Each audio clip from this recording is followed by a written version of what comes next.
ورحمة الله وبركاته. النهارده يا جماعة جايبين لكم فيلا دوبلكس أو شقة دوبلكس بين فيصل والهرم، مساحتها 160 متر، 4 أوض وريسبشن و2 حمام ومطبخ. التشطيب بتاعها زي ما انتم شايفين. الفيلا دي بين فيصل والهرم أو شقة دوبلكس. تحت هنا في ريسبشن، في حمام، في مطبخ، في أوضة كمان. ده الريسبشن بتاعنا على الشارع. هو طبعا الراجل خلاص بيلم الحاجة بتاعته عشان يفضيها، عشان طبعا الفيلا مش مجروحة خالص زي ما انتم شايفين، مش حد قدامنا تماما. هنا موجود في الجزء ده حمام الخاص بالريسبشن. هنا موجود ده المطبخ، مطبخ مساحته كويسة. طبعا فيها غاز طبيعي، فيها عداد كهرباء، فيها اسانسير، كل حاجة بتاعها موجودة. دي أول أوضة اللي هي الأوضة الموجودة تحت. الأوضة دي بتستخدمها مكتب، بتستخدمها أوضة ضيوف، بتستخدمها أي حاجة يعني.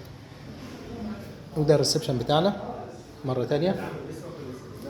هنا طبعا في مستوى بينزلنا للريسبشن، في نفس الوقت المستوى ده بيطلعنا للسلم بتاعنا اهو ستايل.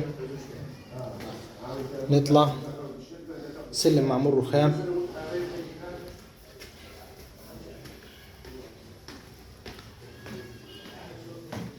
هنا في الجزء ده موجود عندنا دي أوضة موجودة على الشارع. دي أوضة موجودة على الشارع، أوضة حلوة كبيرة. ودي الأوضة التانية موجودة برضو على الشارع، أوضة واحدة، أوضة كاملة.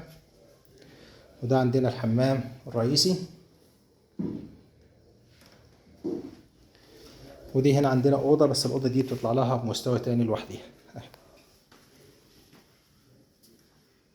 هنا في باب تقدر تفتحه لو انت عايز تخلي ليها 2 باب، باب من هنا وباب من هنا.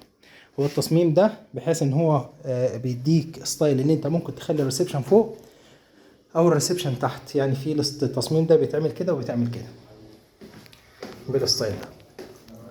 يبقى احنا كده شفنا الجزء اللي فوق وشفنا الجزء اللي تحت، ونزلنا لكم تاني اهو عشان نوريكم الستايل ده. ده بتاع الفيلا او بتاع الشقه، وعداد الغاز الطبيعي وراكب، والستايل بتاعها.